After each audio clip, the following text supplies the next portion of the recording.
Let's talk about the business of the day as it relates to theater with your hosts, Darnelle Radford and Mitch Weiss.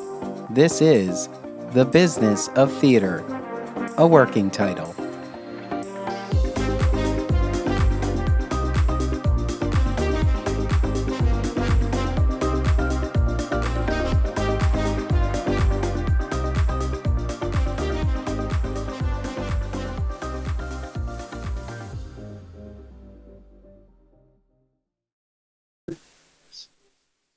Mitch, I know we're looking for a working title, and I know you're over all the green hype, but we cannot name the podcast The Business of Theater. Do us good. Ha ha. Or better yet, is how do we raise enough green to put on theater? No, how do we raise enough green to defy gravity? Better yet, to defy deficits. Yes. I'm always reminded of Forbidden Broadway's parody of of Wicked, defying subtlety. Okay, hi everybody. This is The Business of Theater, a working title. I'm Darnelle Radford. I'm Mitch Weiss. And let's get down to business. So we're not going to spend a whole lot of time on it because the internet has already done that for us, but Wicked, it's out. It exists. It's in the world. It is the number one, box office draw right now. I guess with a continuously fighting with Gladiator, but I think Gladiator and Moana 2 is going to give it a run for its money. Yeah, so we're looking for it's going to be interesting to the end of the year in terms of like cinematically. It's going to be an interesting end of year. Yeah. But it's also the highest grossing movie musical ever, which I just immediately grabbed my heart for Lin-Manuel Miranda.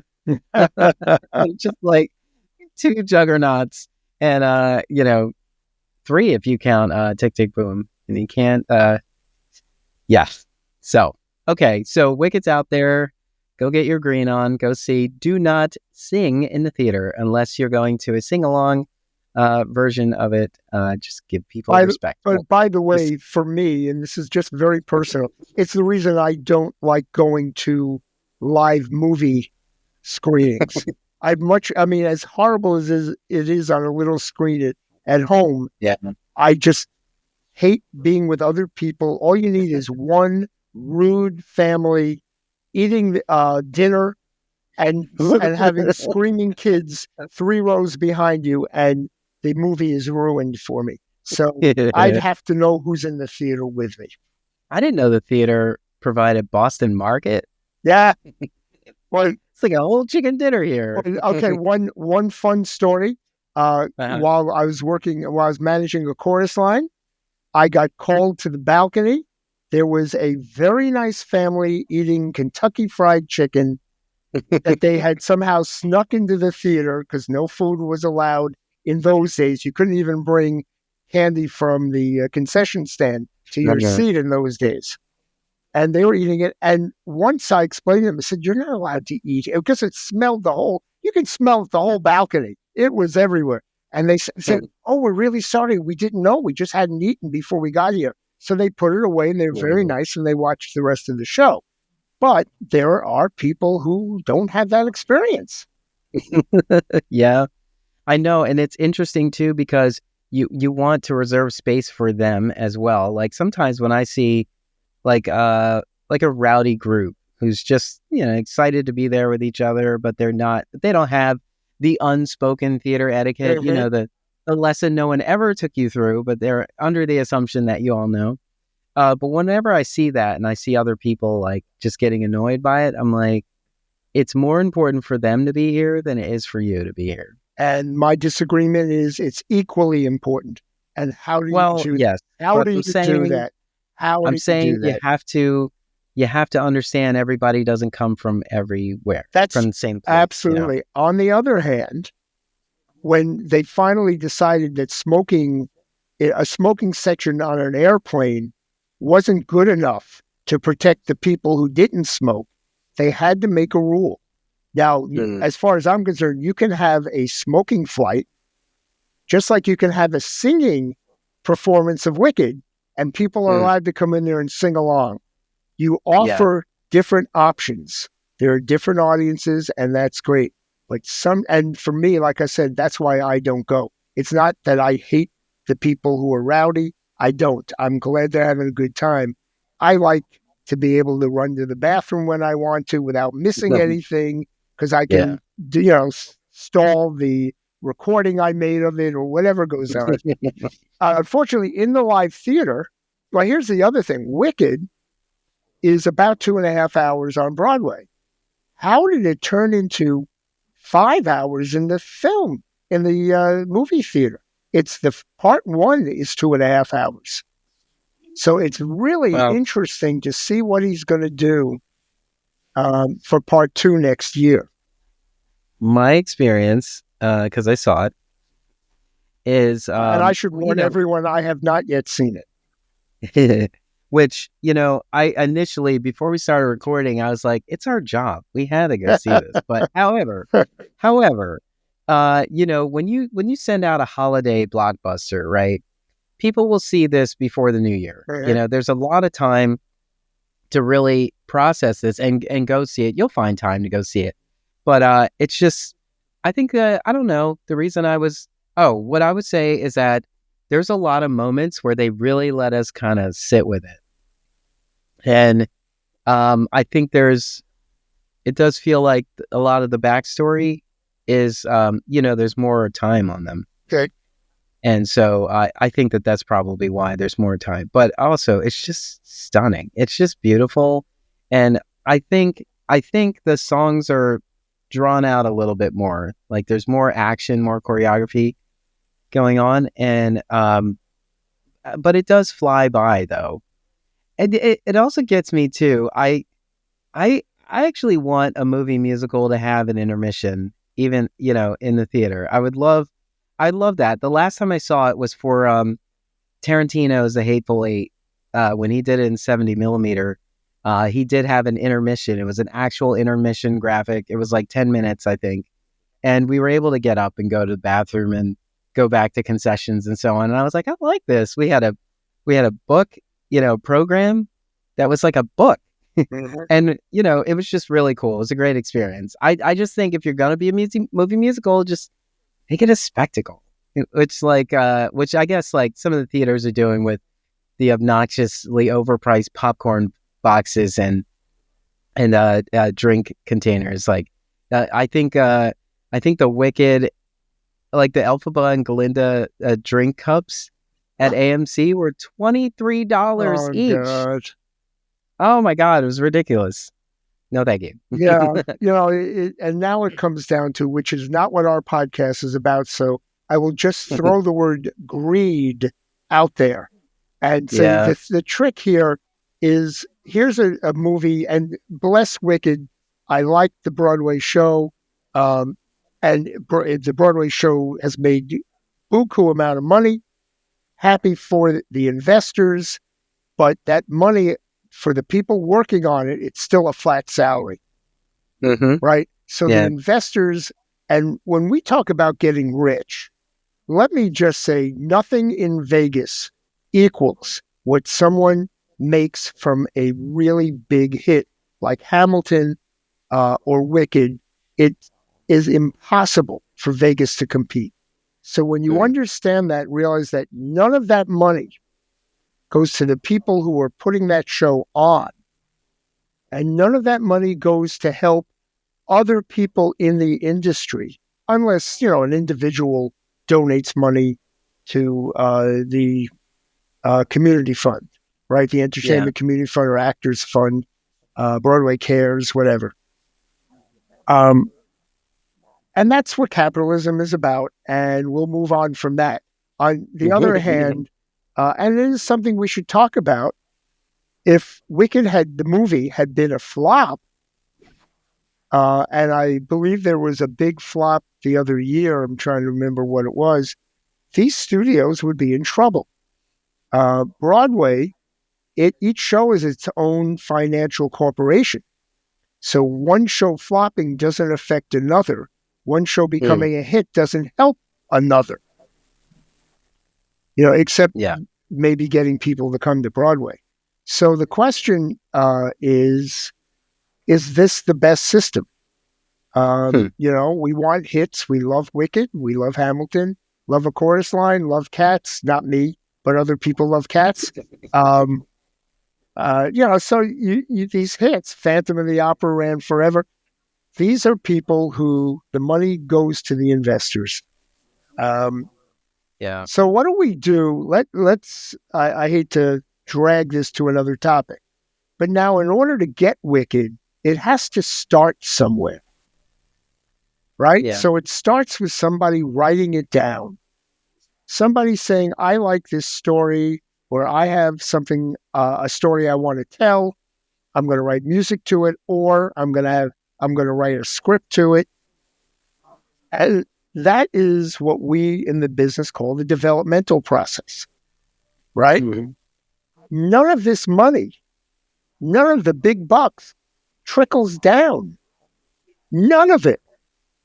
These nonprofits, they're begging for money. Perfect time to bring up the Edinburgh Fringe.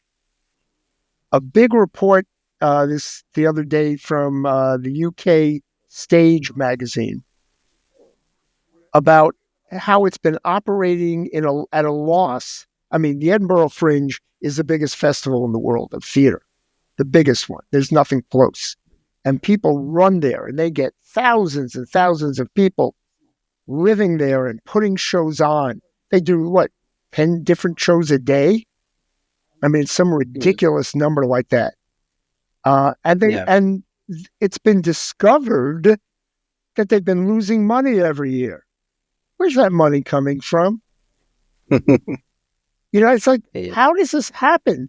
And yet the people who put those shows on, who wrote them, who are taking a risk by sending their show to Scotland in order to have it seen, hopefully, by someone, they're taking that risk. They don't make any of that money, even the money that comes in at the door. They're not getting rich off this. They're losing money also. Because they have to fly themselves in. They have to house themselves at hotels. None of that's paid for by the festival. And this is an Edinburgh Fringe. Like, that is a there's like this common statement that's been said when you're low paid or not paid at all in theater, that it's going to be great for exposure. And that's what Edinburgh Fringe is. You can now go back home and say that your production has been internationally produced because it happened in Edinburgh. And who are you going to say it to? I know it'll be listed, and everybody goes, "Oh, I have no idea what that means." And not only that, no theater that has the ability to put your show on as a production cares. Mm. There are always exceptions. There are always, a one-person show from the Fringe made it to. I just saw it at the Vineyard Theater, 300 paintings. So I'll give it a little shout out.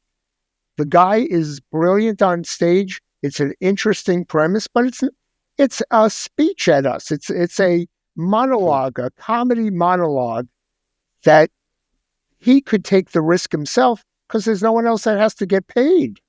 Yeah.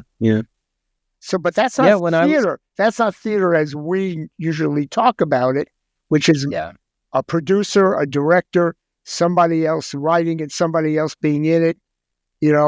That's a whole different story. Well, I do think, unless you are hosted by one of those satellite presenters at the Fringe, at Edinburgh Fringe particularly, there's a lot of like solo pieces there. There's a lot of comedians there. There's a lot where if they can minimize like the expense of getting over there, like it might turn out positive for them if they can get past all that. There's also kind of a mindset like if you can fly here, the rest is kind of easy.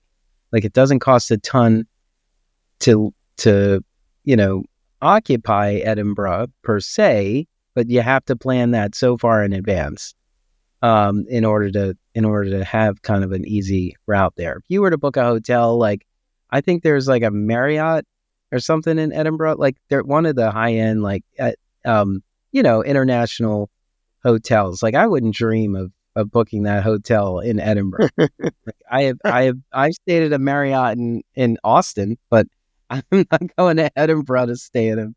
I don't know, and it's like I don't know that would, even if I was a rewards member, I don't know that would be beneficial to stay in a hotel. Why do you say that?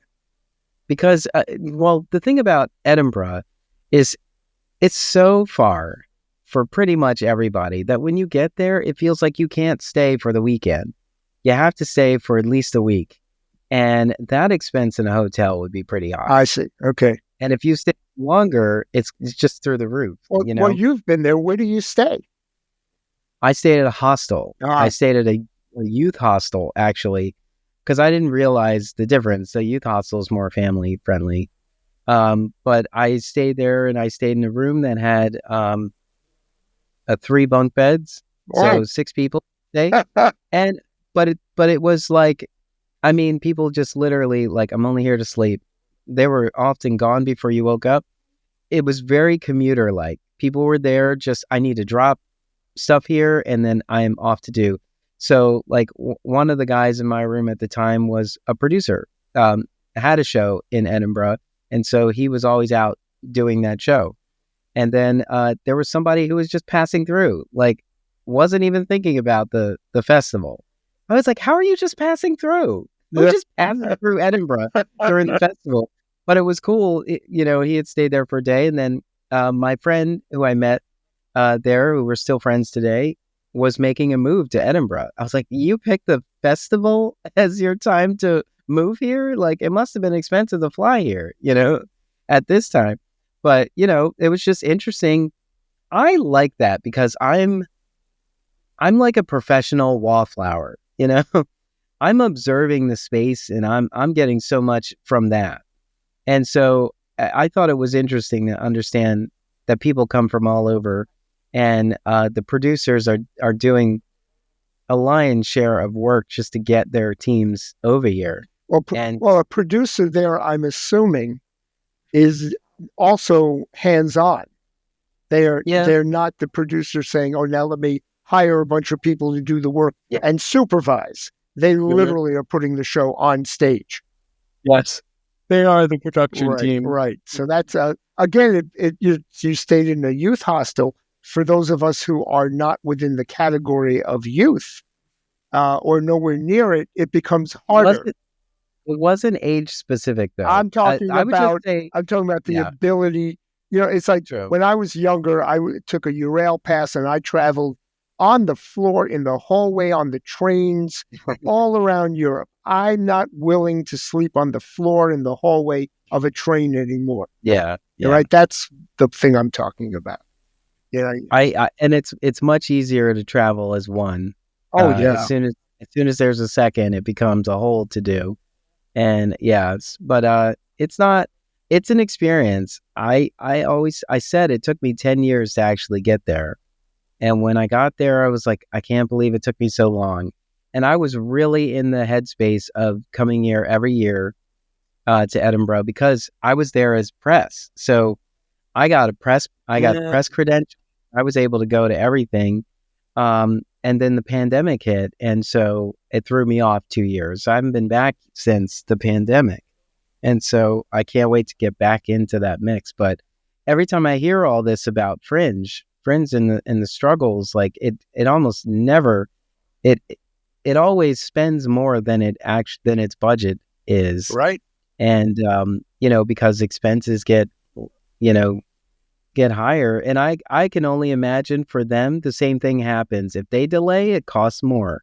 And so if they didn't plan far enough in advance for something, now that thing that they always do, it's probably going to cost them more. But here's my question, because I was for a short while on a board of a nonprofit, a service organization, not a theater, that discovered, just as I entered the board, that they were $275,000 in the hole and had been that way for a few years, and just the board hadn't bothered to look. So the question is, where does that come from? To me, the thing is, as easy as it is to say, okay, we'll make it up, we'll figure this out, we'll go into the future. That means some of your bills haven't been or will not be paid. And that means somebody else who did you work or a service isn't going to get their money or has to wait for their money, which puts them at in a bad situation. So the Fringe, who is it that is holding on to those bills year after year after year and still finding people willing to help them? It surprises me. At some point, my challenge to all of these places is, how do you build yourself to at least break even, if not make a profit? And does that mean your commercial theater? Well, the answer is already answered, because A Chorus Line, which was one of the biggest selling shows of all time, was produced by a nonprofit theater. So you are allowed to make a profit and be a nonprofit theater. Yeah. Right? So if that's allowed... Somebody begs to differ. Yeah, well, why aren't we fighting for that? Why aren't we looking to say, if you can't break even, you shouldn't be running your theater? And by break even, I mean, that includes donations, of course. We understand that. It's not even that if you can't break even, you can't run your theater. It's most of the time it's, okay, our budget is telling us we cannot do this season the way you've got it mapped out. But we're wishful thinking, and we believe, if I just fudge these numbers a little bit and then really push my team to try to get as close as we can, at least I'll satisfy the board by saying, look, I provided this budget, and the budget says that we can do all these things, even though the budget is just numbers. And wishful thinking. And that sounds to me like an organization I want to run far away from. Well, I mean, I'm just saying, like, if you budgeted properly, how are you at a deficit? Because budgeting, and there are many good jokes about this, but I'm going to leave them out because dad jokes don't work. I like dad jokes. Yeah, I'm going to get it wrong, but when I was at Disney, I used to use these because Disney used to say, we need a projection 5 years into the future. If we do this and if this happens, how much money will we make? And they used to say, you have 2 hours. Come back to me with the numbers. Yeah. I mean, and yet what they said was, oh, but these numbers you give me are not flexible. We're going to use them as our goal. That's where the corporate mistake is. Because if you're honest with them, and in one case I said, you're going to lose $3 million at the end of the 5 years. And they went, well, we can't tell Michael Eisner at Disney that's the case. But you asked me for the facts. And I know. And all I heard was, well, thank you, but I'll rearrange the numbers, and maybe we'll just tell him we'll break even. I said, you're the vice president. You can do whatever you want. If my name goes on it, we're losing $3 million. And by the way, they lost $3 million. Isn't that crazy? They took it upon themselves to think that the CEO did not want the right answer. They wanted a lie correct. Or some sort of fabrication so that they could feel good about the path that they chose, which isn't even the right path. It's not going to be fruitful for them. And so I throw this back at a small organization with the same problem. You talk about a budget. That's projecting the future. You don't know the future. You can say, this is our hope. But, I mean, even a Broadway show, by the way, when we do projections, we do it based on 60 or 65% capacity. So we're not saying, well, if you're Hamilton, you're going to do 101% capacity. You don't base it on that. You base it on the less. And if you can't make 60 or 65%, you close. You shut the show down. My question to a nonprofit is, since you're not one show, why shouldn't you close if you can't you're allowed 1 year of mistakes, sure. But at some point, the board needs to tell the executives, if you can't make this happen, fix the budgets, fix what you're doing so that we, the board, don't have to make up the difference out of our pocket. Well, I will say some of this is like in a past organization I worked for, our budget, they used to email us all like a month or two before saying, please send us your budgets for next fiscal year. Send us what you think you're going to spend. And then after a while, they just said, we're just going to keep the budgets the same. And so that means that you no longer contribute to the budget process because they're just keeping the same numbers from last year. Right. I didn't say it's not compounded with our entire system. I'm getting to it. Okay. I'm just saying, like, but if you're in an organization where the leader sorts out this budget and doesn't communicate with everybody else about it, then they're going to the board with the numbers that they've cooked up. Right. And, getting the board's approval, but then they're coming back to the organization, pushing the organization to reach the goals that they unrealistically placed in the budget. But here's this is from experience in more than one situation. The way the goals are reached is the people on the board are asked personally to write a check for the difference. And what I'm saying is we are not doing brain surgery. We are entertaining people. I do believe theater has a lot more to do with the salvation of our society. So I don't want to make it that simple, but it's not brain surgery. Yeah. So at some point, that board needs to either open its mouth or somebody new needs to be running the organization. There are plenty of nonprofits that can make their nut, that can break even, some of which can make money. So it's not everybody that's doing it badly. Well, I remember I asked a board member before, I was like, how did your board how did your board approve a budget that wasn't balanced? And they said, honestly, we're not directly affected by it. It was like, what is the stake? Like, the leader comes to you and assures you that they can make it work. And so you have faith and confidence in them. So you're like, okay, we'll sign off on this. And then, but remember, like we've said it before, they're all volunteers, and they bring levels of expertise, but at the same time, they're not, they don't all carry as if they're running the company. Darnelle, but after the leader proves to the board multiple years that they can't do it, I'm saying that's the clue. That doesn't happen. There are people who are dragging their organizations into the mud for decades, and the board is allowing it, and the board is making up the difference. But what is a board but the makeup of the friends of the leader? Yeah. Well, that's our problem. If they're all your friends, like, they're thinking, if anything, I'm going to be asked to leave. They don't think that they can actually remove the leader. All right. One of the things I did want to move on to, if you don't mind, only because the solution is a good leader and a good board who actually is interested in their product. Well, yes, and I'm not defending. I know. We're explaining. Right. We got it. I'm saying a small nonprofit board just feel they join a board thinking that their wheelhouse of expertise is going to be helpful to the organization. Yep.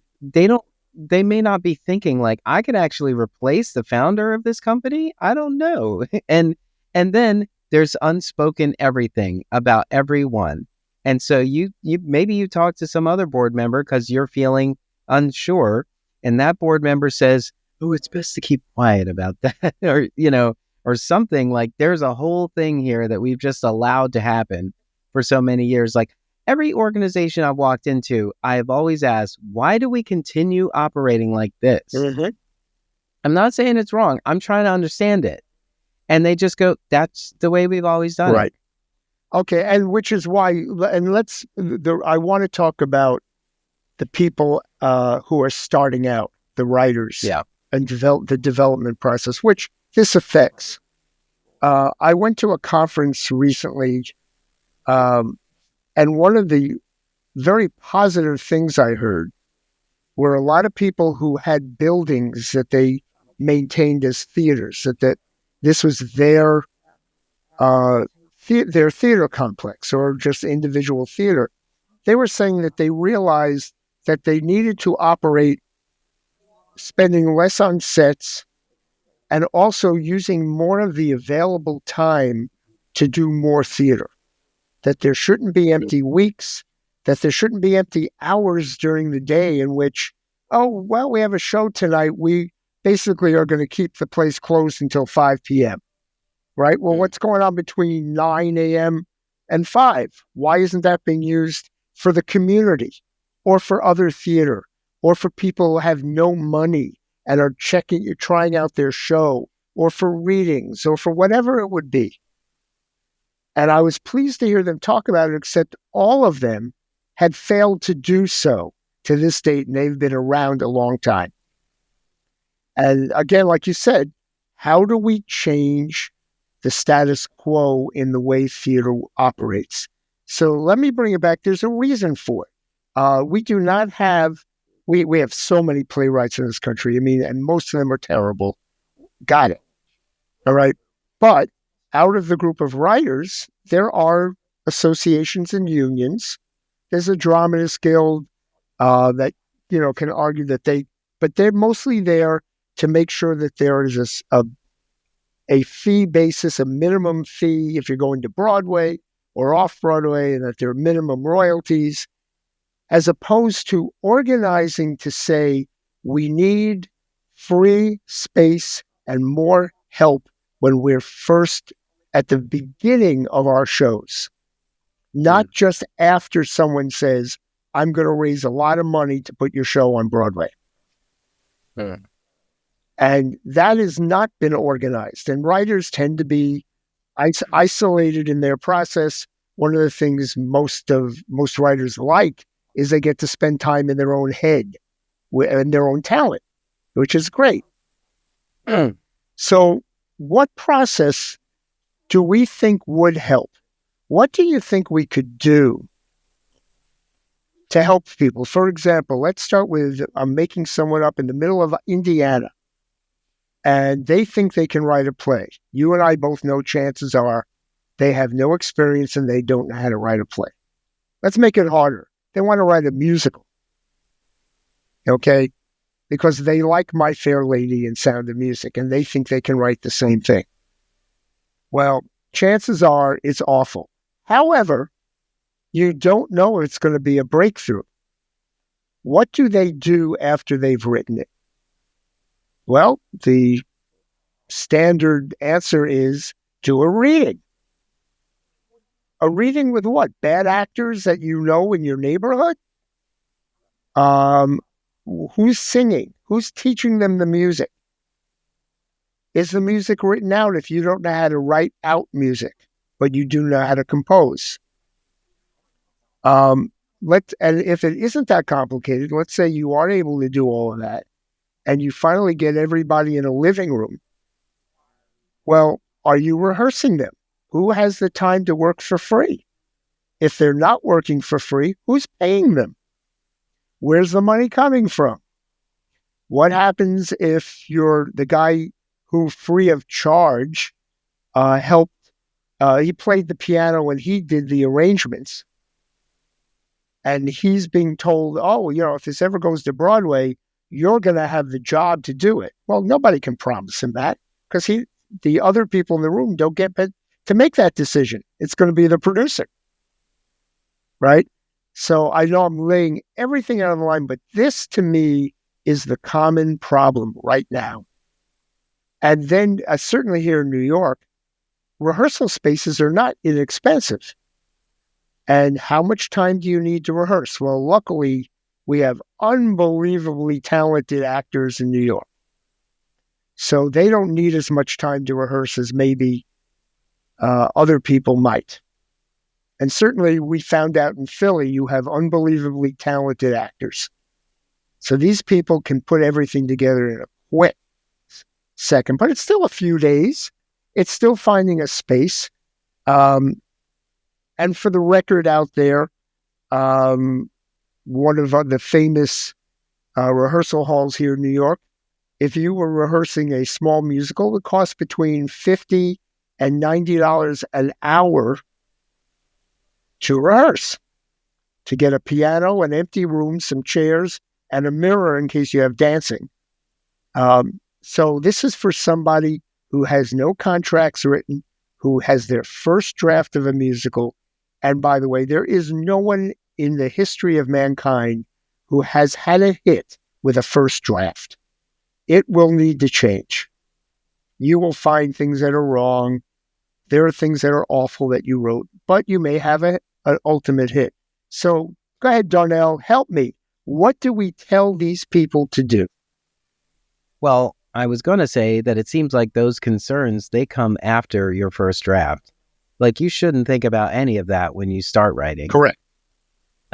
Because you just have to understand that your first draft is a brain dump of all of your ideas. It's everything you want the story to consist of, at least from what you're thinking. And then, once you have that completed, by default, you're going to do some editing. I feel like it's only when someone's trying to be prideful that they actually say, no, this is pretty much what was on the page at start. No, this is my exact draft that I gave them. Like, there's always tweaks and changes. Like, it could be something as simple as you use some slang or vernacular that's not used now, and it will not fly. And so you've got to change that. And those are the kind of things. It's like, were you intending to date this piece? Because when you wrote it, you said present day, but then you use all these references that lock it into a time frame. And so, like, there's things you don't know until it's been read in its entirety, until someone else outside of your head hears it. And then they will question things that are either not clear to them or just something they know from their own experience.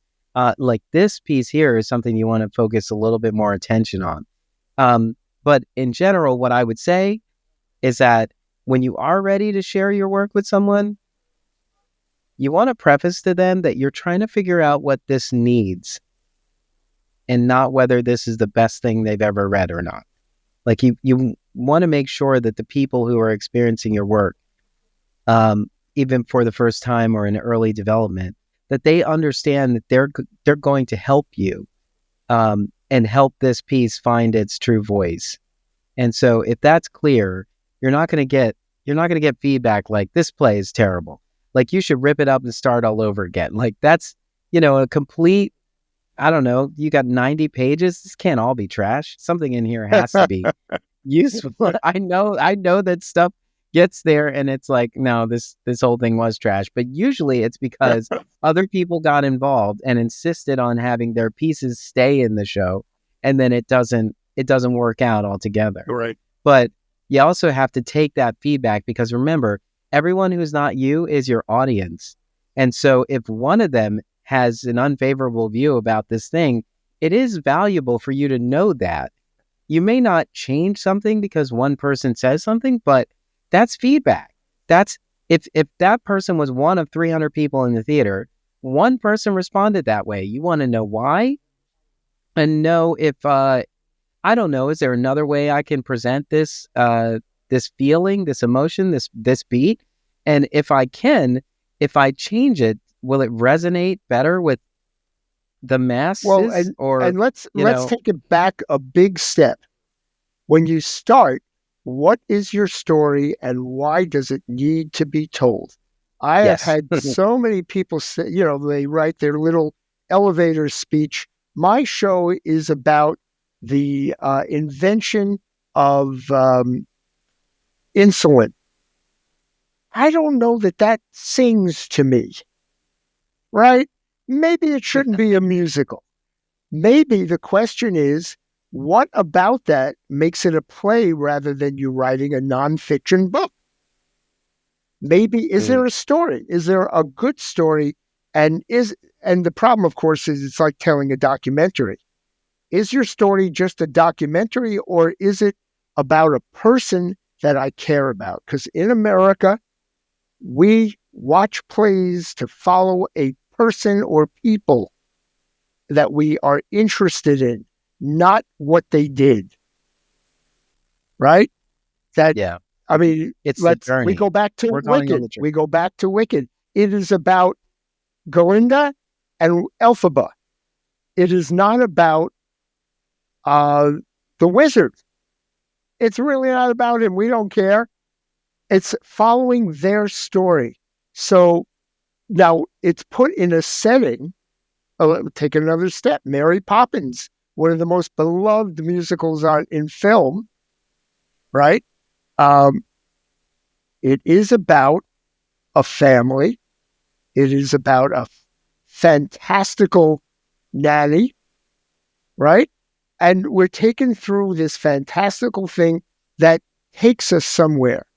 And it might work, it might not work. But it's not about England in the 1900s, which is what somebody might say. So here you are in Indiana, and you're saying, well, I don't know. Something happened here. I heard that someone created a clown museum. And I wonder how that happened.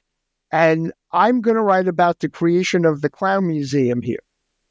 That's about a thing. So you're going to want how many people to read this?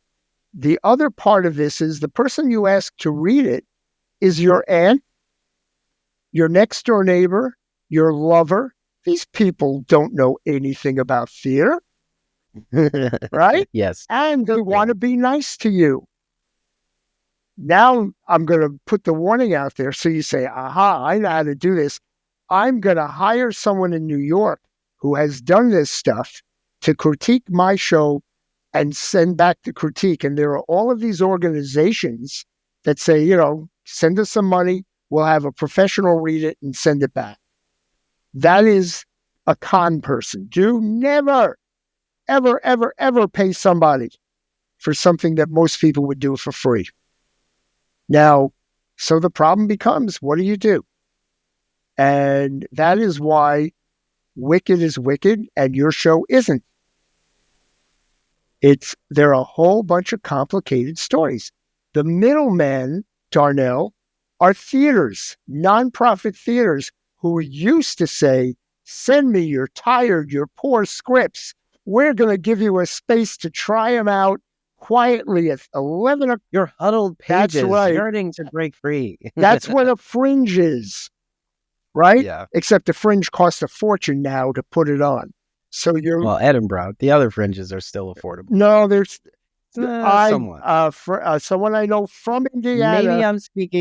Maybe I'm speaking about Philadelphia Fringe. In New York. Because we have neighborhood Fringe. It's accessible. In New York, the new musical festival, whatever, I'm not going to name anything specific, 10 years ago, and that's the reason I was using Indiana. There's an actual person I'm thinking of. I did not know him, but he had written a small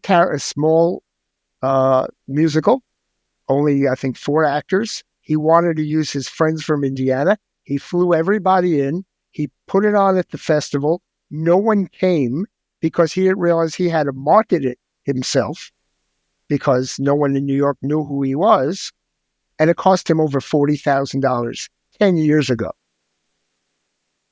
That isn't a crime because we in the theater know how hard it is. And there are plenty of people who will do whatever they can to help you, but you got to get to know some of them. You got to say, I can't just all of a sudden write, I have a screenplay. Why isn't Paramount producing it? They've got plenty of writers they already know who can write better than you or as well as you do. So why are they going to listen to you? They can trust the people they know. You have to spend the time and energy on the politics. Get to know somebody. A theater in your town if you're not going to leave Indiana. Get to know professionals. This is this is why whenever somebody says, are there too many theaters? Are there too many nonprofit theaters? I'm like, no. Right. I'm with you 100%. If there are writers who can't find a stage to play on, if there are actors who can't find work, like there aren't enough. Mm-hmm. There aren't enough. And every neighborhood should have at least one theater, I think. And the thing is also, every theater has a unique mission statement. And so it doesn't mean that your play is no good. It means that it doesn't fit their mission, or it doesn't fit what they've told donors, or it doesn't fit what they told their subscription they would produce. There's a bunch of commitments they've already held to people. Mm-hmm. And sometimes your piece just doesn't fit into it. And it sucks, but I always look at it as saying, okay, there's room. Apparently, they didn't have an interest in stories told by Black people. So let's go start a company where we tell stories by Black people. That's it. Instead of trying to shoehorn it into a stuffy white theater company who is struggling right now because they don't understand the value of having a diverse audience. And excellent point. And that has been the history of theater forever, which is why we're fighting even now. As diverse as Broadway looks on the stage, it's still a major fight behind the scenes. There are people who just think it's a competition. If I let someone who doesn't look like me in, I'm going to lose my job. And they think that way, and they're holding on to their jobs, and they're holding on to their unions. That put aside, now you have writers. It still comes down to, though, a theater doesn't want to do your show. So you say, okay, I've got some friends. We're going to do it ourselves. That's great. What do you do? And I'm going to actually offer some suggestions. Only because I don't want to just leave the open question out there. Yes. Right? No, this question is rhetorical. We will pick it up on the next episode. No. That'll be our next subtitle. We still have time. Mitch has suggestions. I do. So you have friends and neighbors. They may not be actors. They may not be anyone you want to work with. They have living rooms. They have backyards. They have garages. They have conference rooms in their business. They have a connection at the school that may be at a completely odd time. You cannot ask for an 8 p.m. slot just because that's when you want to do your show. And you must remember, when you do your show, you are not doing a final version. So if there are only 3 people in the audience at 11:20 a.m. in somebody's garage, that's better than not doing it at all. And if you get your friends to do it, and it's awful, at least you didn't waste any money or time putting that on with a lot of money at a festival. And you got to say, oh, that was awful, mostly because my friends are terrible actors. Now, how do I find some other actors? Then you ask other people you may know, maybe at the local theater, how do I reach this actor? I saw him in this show, and I want to say, will you do me a favor? Here's a script. I just need you to read this out loud with me. This is effort. It's saying, and knowing that that's still not the finished product. But you have to take this as, I either plan to be a writer as my profession, or I don't. And I understand I have to pay rent or mortgage. Got it. You take every ounce of your free time. And for some of us, I know when I was younger, that meant between 11 p.m. and 3 in the morning. But if you are motivated, that's when you do your work. Yeah. It's interesting how there's a lot of people that have things they want to do, but they only have like 40% of what the full picture is. Like a writer, we all know that writers write in solitude for the most part, unless you have a writing partner. You will flesh this all out on your own, and you just kind of stop there. But if you're not writing this thinking about, okay, when I'm finished, what is my time cycle, my timeline for, getting this to a comfortable, I'm comfortable calling this the draft. I mean the piece. And if you don't factor in like who just has 10 scripts, they just wrote them, didn't read them out loud or anything, and they're just sitting somewhere. It's called self-therapy. And that's fine. Write yourself a play or a book, and at the end of it, say, I feel better. That's fine. But once you decide to push it upon me, the public, and at some point you're hoping I'm going to pay $100 or more a ticket, you have to do some work first. And understand, you get a star in there, they're worth $100, $200. That's never going to happen. Forget that. Who are you writing this that you will be excited will see it? If it is your aunt and it's about your family history, that is great. That's great. So make it the best you can, and that's perfect. You don't have anywhere else you need to go with it. Right? Yeah. That, same thing. People nowadays, a lot of people are, with TikTok and all the technology we have, they're making their own little films. Again, these things cost bucks, even when you're on those independent film topics, Yeah. Again, I just want to say that here in New York, the latest workshop that I heard of. Now, this is the reading process went to a showcase process and then goes to a workshop process. By the way, those terms are all defined by Actors Equity. They could mean something different in your neighborhood. It's just terms I'm using that are legal by how much you have to pay people. The workshop version, which is still not a final product, in New York City can cost $1.5 million. Right? Who has that money to throw around? So this is why there are professional producers. They're taking a risk, like going to Vegas and saying, I believe this someday will turn into a show that's going to bring me back wicked kind of money. Right? And God bless them, we need them, because otherwise I don't know how these shows get to Broadway. There's so much money they need. I think it's also good to not not write with the intention of next stop mega movie musical. I agree. Because you don't know where your piece truly wants to go yet. You're just trying to get your ideas out of your head and then organize them and then, make your fine tunes and tweaks before you present it. Like when I used to work for the fruit themed technology company, there was a process to a journey through all of their software. And it was like, here's what we say internally. The process is import, organize, edit, and share. And so that's kind of what we're doing. If you're writing a play or a musical, you're importing your ideas onto the page, into the computer. And then you're organizing that. Maybe you wrote it out of sequence, like you had a scene that you fully realized, but there's another scene you're working on, you get to it later. Like you'll have it all there, but now you got to organize it in place so that your storyline flows.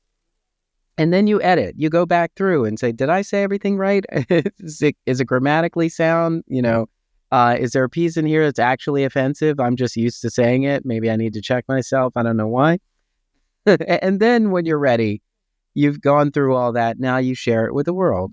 And so, that process, you have to have in mind that your end goal is to share it.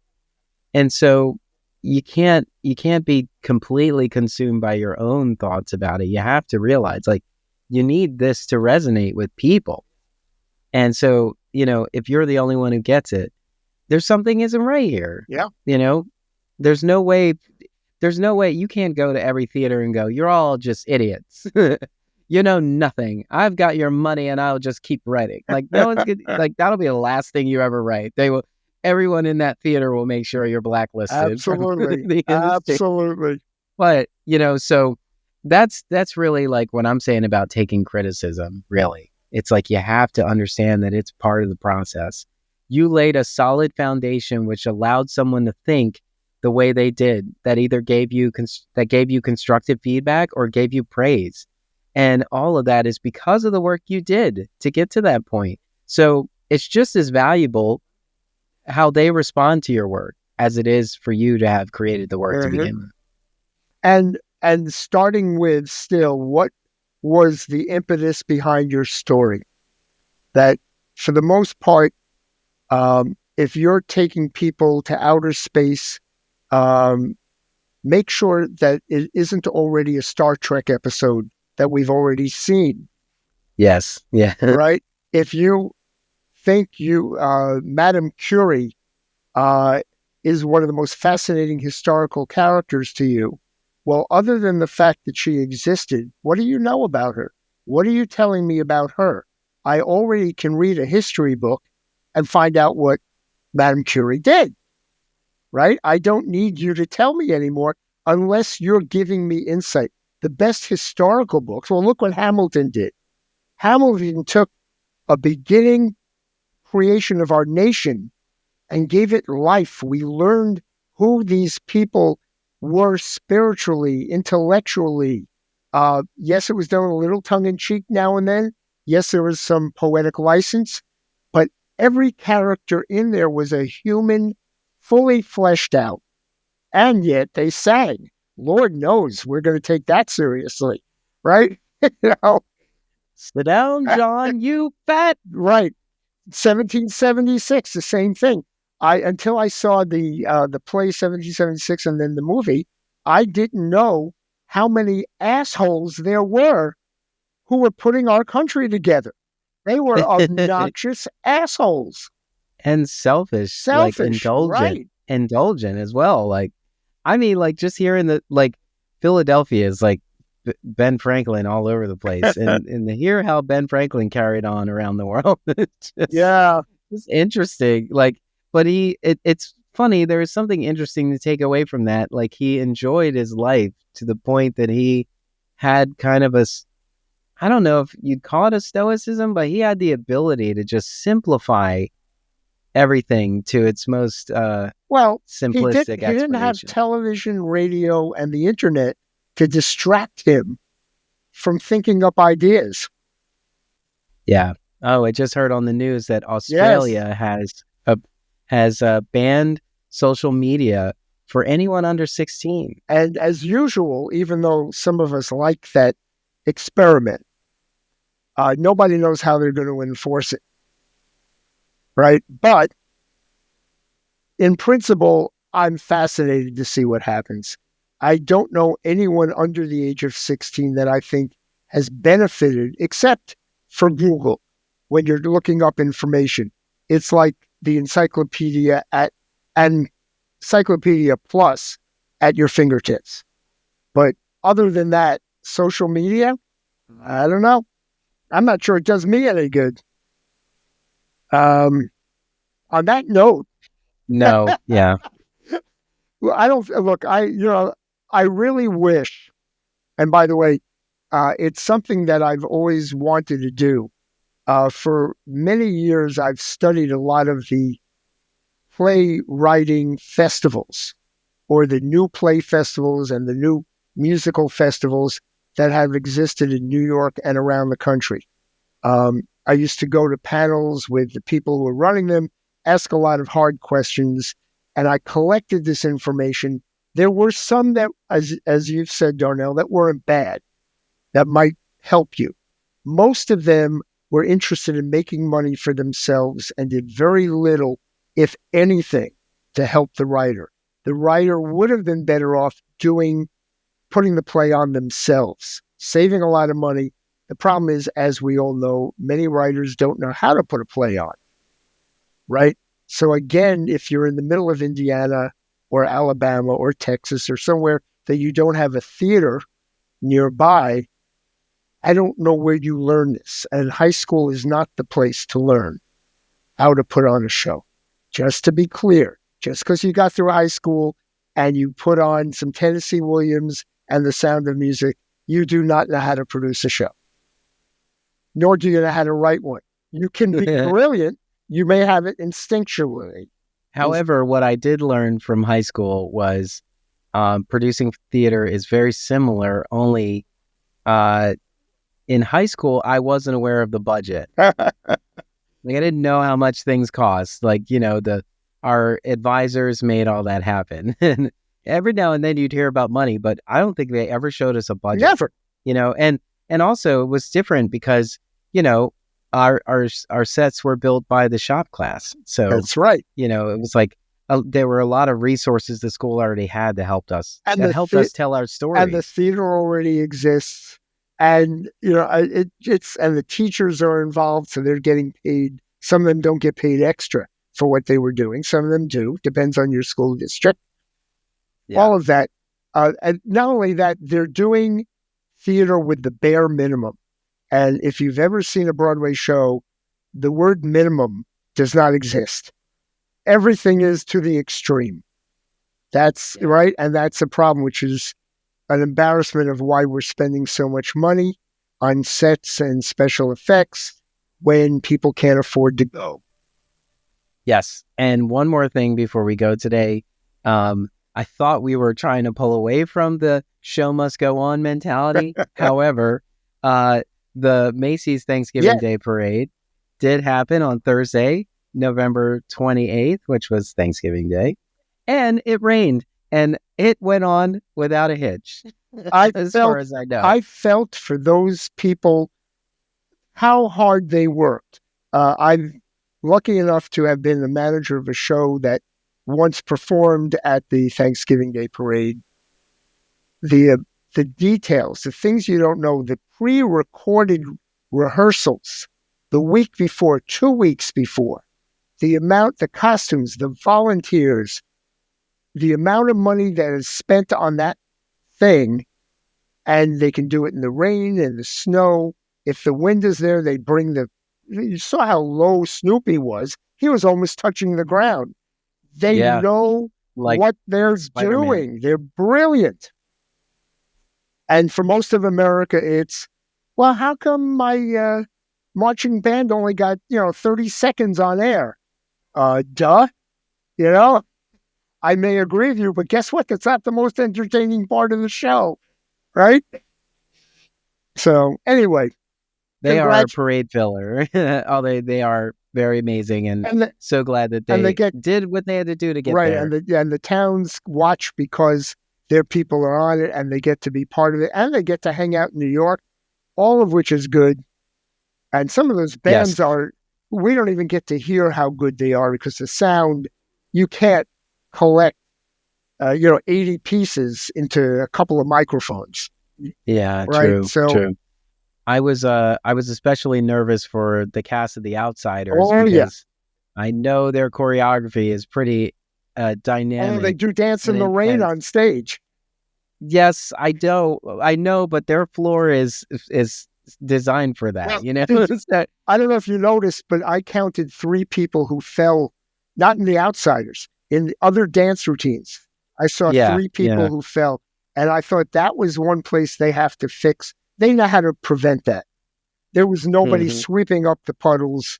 There was no special floor that they could have put down where the performances were. It seemed like they could have pushed that water off for. I think that'll be something they'll add next year. Macy's, thanks for the parade. Thank you. Do better. Yes. I'm so glad the parade exists, though. Philly has a parade as well. Thank you. It was a good parade as well. But because Broadway is in New York and a part of the Macy's parade, that is why it's a draw. And once again, we have to ask. I without putting it on air because I don't have any proof of how much the parade actually costs. I have an inkling. It is so much more than it was just 5 years ago. And Broadway is so much more than it was 5 years ago. And everything, and it's not inflation, people. It is not the cost of eggs that is making these prices go up. We have to figure out how we don't have to over-impress the public with expensive things. Yeah, absolutely. Because you can do great theater and have a set that doesn't cost millions. It's doable. We do them in high schools, colleges. We do them in regional theaters. We have to figure that out. We have to bring the costs down. Prices aren't going to come down. We just have to bring the costs down. Yeah. However, I did try to watch a high school's performance of Holiday Inn on YouTube, and I could not. Yeah, I understand. I was like, you're just too young for these characters. Your voices are just too premature. That was it. Good job by all though, right. Of course. Don't give up on that your note, day jobs. On that note, Mr. Radford. Yes. Yes. So that is The Business of Theater, a working title. I'm Darnelle Radford. Mitch Weiss. And we will see you at the theater. Hope to see you soon. Thank you for listening. Tune in next time for another episode of The Business of Theater, a working title, with Darnelle Radford and Mitch Weiss. Subscribe to the podcast wherever you listen to podcasts. Share the podcast with a friend, colleague, or give us some social media love. This podcast is an Emory production. Visit us online at em3ry.com/TBOT. Follow us on Facebook, Twitter, and Instagram at em3ryotm.